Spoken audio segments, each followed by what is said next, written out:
Shalom. This is Brother Yahawah, giving all praises to Yahawashi, Yahawashi, double honors, apostles, and the elders of GMS, Great Millstone, and salutations to the brothers out there doing the work truthfully, diligent, sincere, four corners of the earth, and the sisters as well. Make a video. It's gonna just freestyle, bring up various topics and things like that. One, I'm gonna bring up of what happened a couple of days ago. The eclipse, where it came across over the United States, aka Babylon. And a lot of people, got pretty excited. Those are the signs that the Most High has given us, Israel, the children of Israel, as signs, of to be prepared of what's coming. And the Most High has been showing these things lately. Now, the signs is for Israel, but it's supposed to be for all Israel, but two-thirds of Israel is not going to get it. It's only for the elect, the 1/3, and those in the truth and the knowing. Because they read the scriptures and they see the signs. These are the signs that the Most High has given us. You got 2/3 niggas and spicks and the American Indians out there. They're not going to follow these things, man, because they divert their attention to something else. To more video games, TV, movies, fashion. Don't get me wrong. I'm not saying not to get into these things. I play video game as well, not as much like I used to, or all day watching TV. But there's a time for everything, and knowing at the times that we're in, I'm not saying I have a good time or nothing like that. I'm not saying that, but they focus on that so much that they don't give their time to themselves, to the Most High. Okay, they don't give themselves, to get a chance of working at salvation, because they thinking that everything is everything. Since the Most High had sent the eclipse when it crossed Babylon, okay, all right. Now another 7 years from now, it's gonna come across again from the west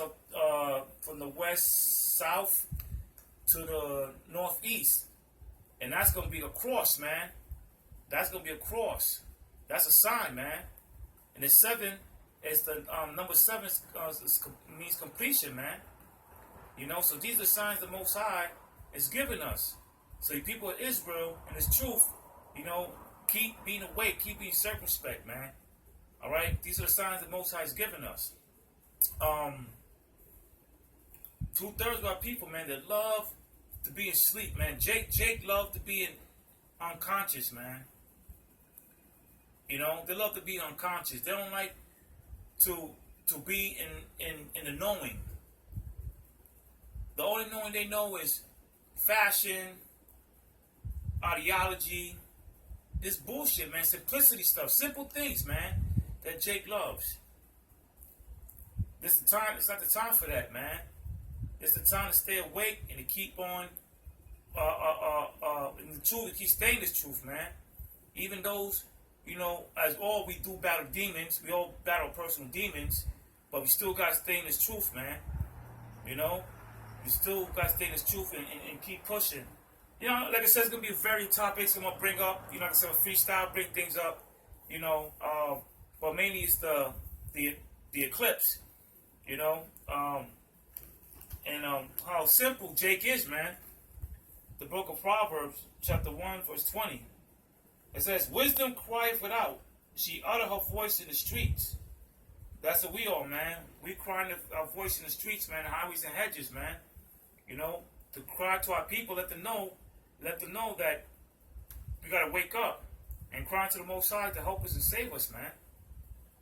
She cried in the chief place of the concourse. Those are the highways and byways, man. Like, markets, it's like you see the elders over in 34th Street and 7th Avenue, where it's residence, business, transportation, where they could get everybody, who come across,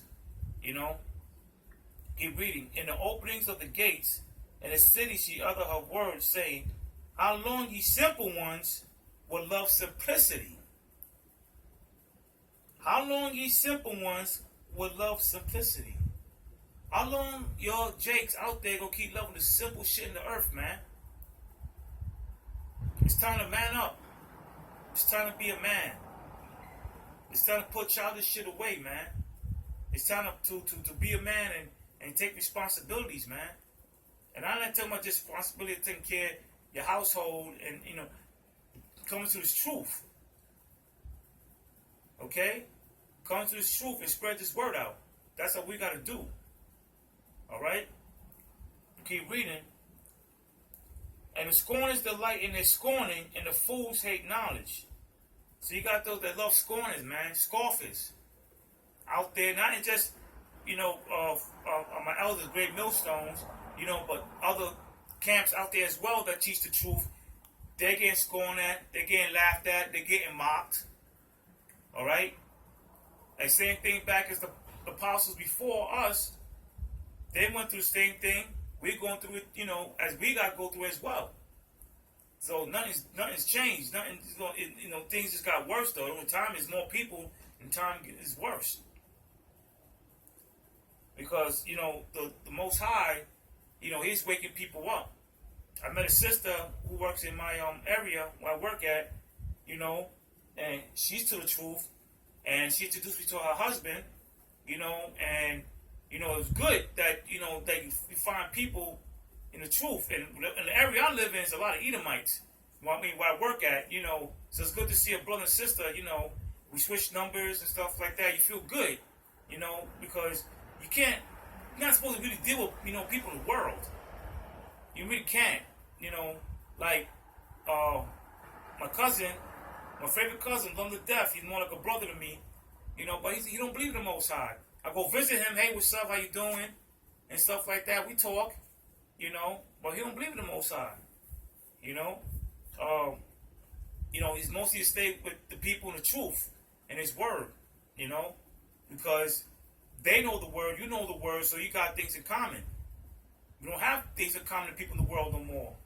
Like love of hip hop, black ink, basketball wives, the music. That's just things that I don't get involved no more. Because I gotta be more attentive to making my salvation, correct. I gotta make sure I gotta work on my salvation. So I gotta leave all these things alone, man. And that's why, you see, the men in the highways and byways getting at Jake. Because Jake the one listen, man. And Jake today, they crazy. I see Jake with their pants down, showing their ass, looking simple and stupid as hell, man. That gets me upset. I'm wondering why, why they dress like that? Why they acting like that, man? That's just a bunch of niggas, man. I went to go visit my mom in New York, go in the hood, nothing but niggas, man. Nothing but niggas doing the same shit over again, man. The same shit that, I used to do when I was in the world 20-something years ago. It's the new generation. The shit repeats itself, man. You see Jake, man, you just feel ill. You feel ill, man, because, you're like, damn, these niggas are worse off than when I was in the world 20-something years ago, man. But now, the shit is worse. The shit is crazy. And I said, like, man, I'm never going to move back to the hood again, man. Lord willing. I don't want people to be around 2/3 niggas, man. It's depressing. It brings you down, man. It brings you down. You don't want to deal with these type of people, man. Like, I'm in a little situation where I had a friend of mine, a childhood friend. I knew him when I was maybe 12 years old. And maybe 11, 12 years old. 45 now. It's a long time.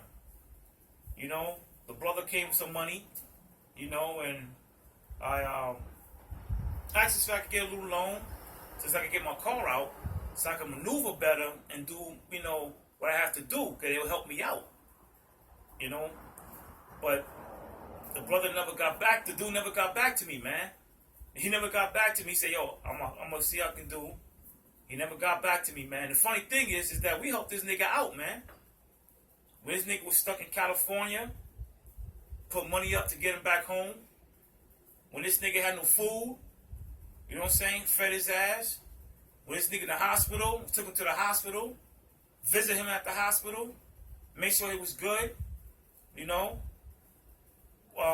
Give him friendly advice of, you know, staying healthy, you know.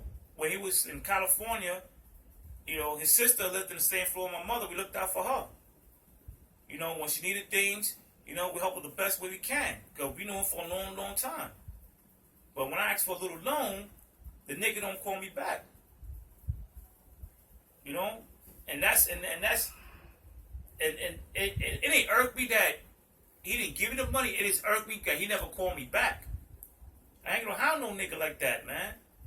You know what I'm saying? He could have called me and said, yo, I can't do it right now. And I accept that. I wear that. It's not a problem. You know what I'm saying? It's not a problem at all. You know, but when you got somebody, you did for somebody, and you ask for a little loan and say you'll pay them back just to help your situation a slightly little better, you know, and they don't call you, it's like, damn, I can't get a call back. I can't give them the decency to call me back. There's niggas like that, man. Niggas like that, you gotta leave alone, man. You know what I'm saying? Well, he's in the world anyway. He got a little money. Now he think that he balling. Nigga, $20,000 ain't balling money, nigga. I know niggas that spend that shit in a couple of hours, man. You know what I'm saying? I know that niggas spend that shit in a couple of hours. So niggas like that, you can't be around. I wish that nigga asked me for help. You know what I'm saying? I'm gonna say, fuck you, nigga. I'm gonna say, fuck you, man. Straight up and down. You know what I'm saying? Because you got me on hanging and shit. I ain't gonna want to chase a nigga, but yo, let me know what time it is, man. You know? That's what I'm saying. You know? And people like that, you gotta really be, you know what I'm saying? You gotta be people in the world, people, I mean, in your world. You got people in your Israel world, man. You know what I'm saying? Because it's like, you try to do with people in the world, that's like oil and water, man. It don't mix. It's not gonna combine. You know what I'm saying? It's not gonna mix well. You try to mix water and oil, well, it separates. You know, it separates. You know, you gotta stay away from them, man. You know, like I said, I got friends and family I love and I do care, but yo, they're in the world, man. You know, so you can't really deal with them like that, man.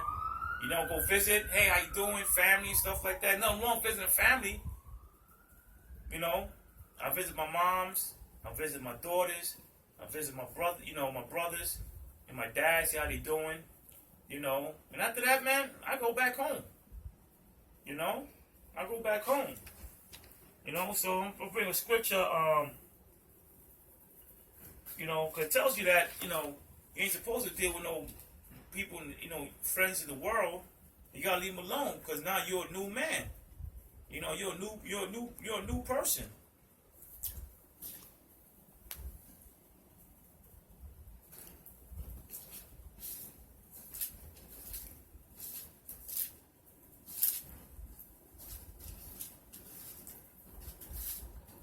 The book of James, chapter 4, verse 4.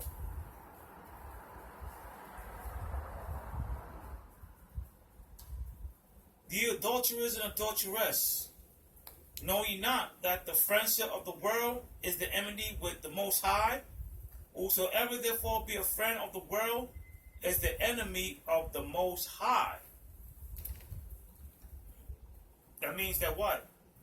You deal with people in the world, you're an enemy with the Most High too, man. So you gotta stay clear with people in the world, man.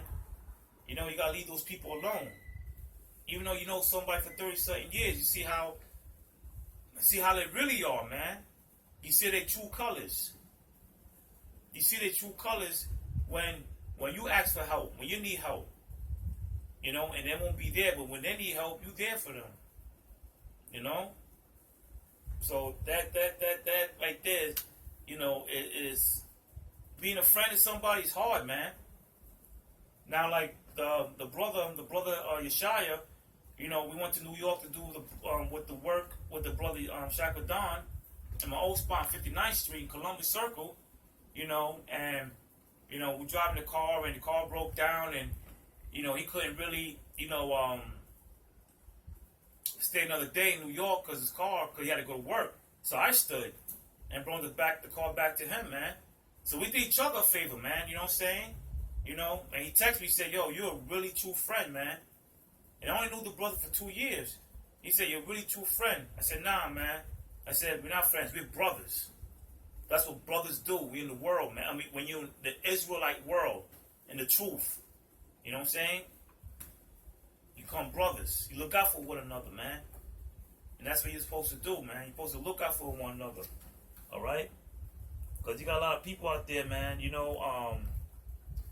Matter of fact, put a scripture out.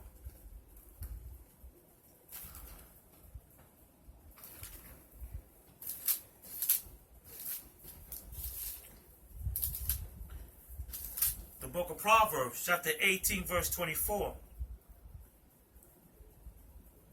A man that has friends must show himself friendly, and there's a friend that sticketh closer than a brother. All right?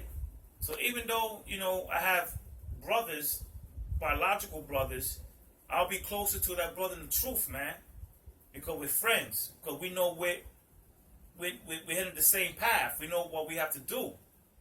Don't get me wrong. I love my brothers. And they're not bad men. You know what I'm saying? They don't go rob. They don't steal. None of that. I love them. I love my brothers. You know what I'm saying?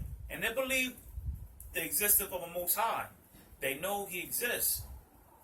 But they're not following His ways. As one of my brothers, Jehovah's Witness. He's trying to seek the path of finding the Lord, but I try to show him he want to go his way.